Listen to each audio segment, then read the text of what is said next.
दोस्तों सभी को नमस्कार, सभी को सलाम। दोस्तों जैसे कि हमने कल आपको बताया था कि हम सीमा हैदर के केस से संबंधित एक नई अपडेट आपको देंगे, कानूनी अपडेट। तो वो कानूनी अपडेट ये है कि कल हमने एक कंप्लेंट डिस्ट्रिक्ट गौतम बुद्ध नगर के डीएम साहब को और एसएसपी गौतम बुद्ध नगर को भेजी है और उसके अंदर हमने 3 मांगे रखी है कि सीमा हैदर द्वारा जो घोषणा की गई है कि वो अपनी फर्जी मैरिज एनिवर्सरी मनाने जा रही है बगैर सरकार की अनुमति के। तो हमने उसमें क्या लिखा है? हमने लिखा है कि सीमा गुलाम हैदर पत्नी गुलाम हैदर द्वारा गलत तरीके अपनाकर प्रचार व प्रसार द्वारा देश में भ्रम फैलाने, झूठी भीड़ इकट्ठा करने व कोई भी प्रोग्राम बगैर केंद्रीय सरकार की व राज्य सरकार की अनुमति प्राप्त किए किसी भी प्रकार के आयोजन पर electronic media, print media, social media द्वारा प्रचार व प्रसार पर सीमा हैदर द्वारा घोषित तिथि दिनांक 13/3/2024 के किसी भी ऐसे प्रोग्राम पर रोक लगाए जाने बारे शिकायत पत्र। दूसरा जो हमने मांग की है, इसके जरिए से हमने कहा है कि श्रीमान एपी सिंह जी को पाकिस्तानी नागरिक व अवैध घुसपैठी सीमा हैदर पत्नी गुलाम हैदर से किसी भी प्रकार की उसके रिहायशी पते पर जहां पर वो रह रही है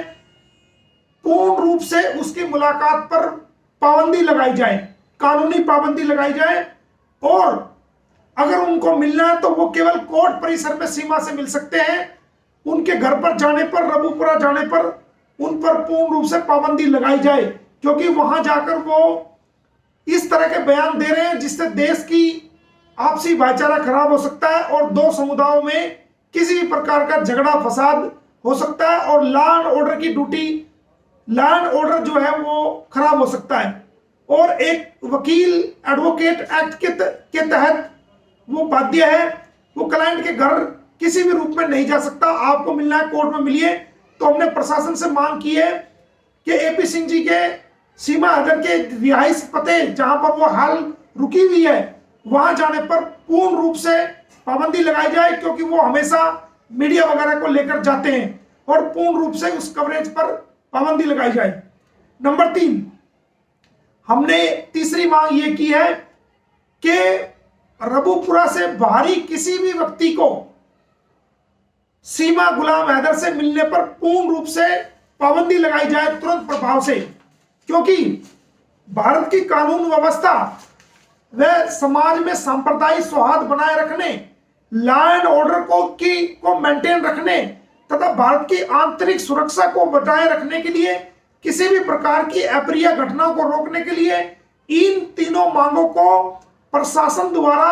विचार विमर्श में अमल करने की अति आवश्यकता है। और यह मामला भारत की आंतरिक सुरक्षा से भी जुड़ा हुआ है, क्योंकि जांच अभी तक पूरी नहीं हुई है। इसके अलावा कुछ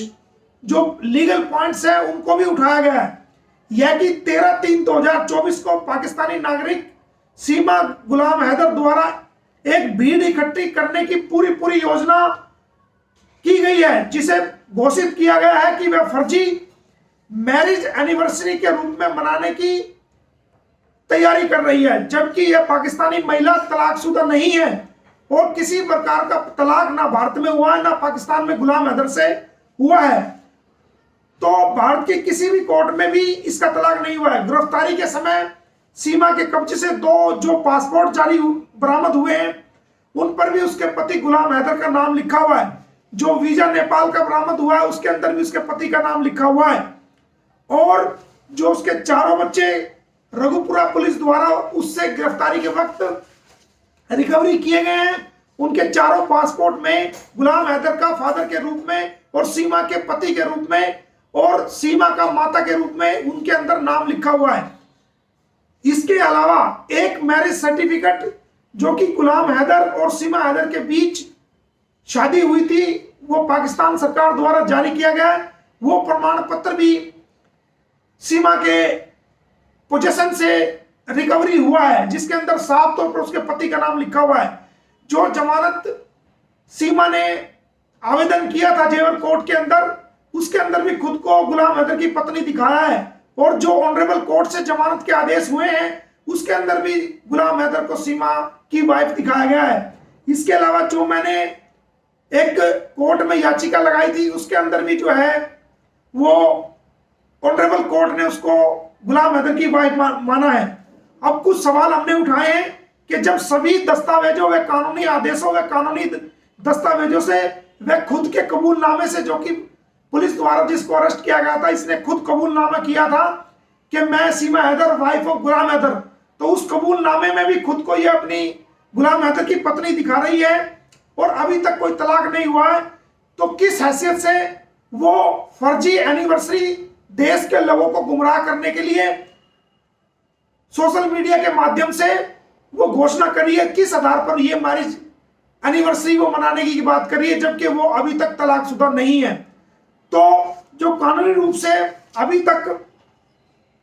सचिन के साथ किसी प्रकार की शादी को या तलाक को प्रूव नहीं कर पाई है, तो ऐसा वो किस आधार पर कर रही है? और भारत सरकार की या उत्तर प्रदेश सरकार की कोई मंजूरी सीमा हैदर ने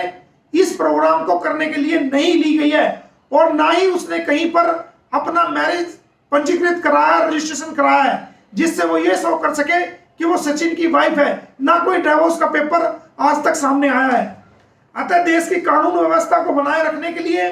व देश को झूठी बातें फैलाकर गुमराह करने से रोकने के लिए तुरंत प्रभाव से ऐसे प्रोग्राम पर जिसमें भीड़ इकट्ठी हो, मीडिया या सोशल मीडिया के माध्यम से झूठा भ्रम देश के अंदर फैलाया जाए या पब्लिसिटी की जाए, या कानूनी रूप से प्रशासनिक कानूनी पाबंदी तुरंत प्रभाव से लगाई जाए,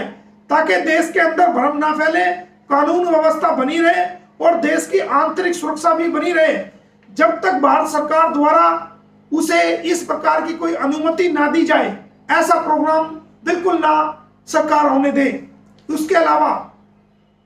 श्रीमान एपी सिंह जी, जो कि सीमा हैदर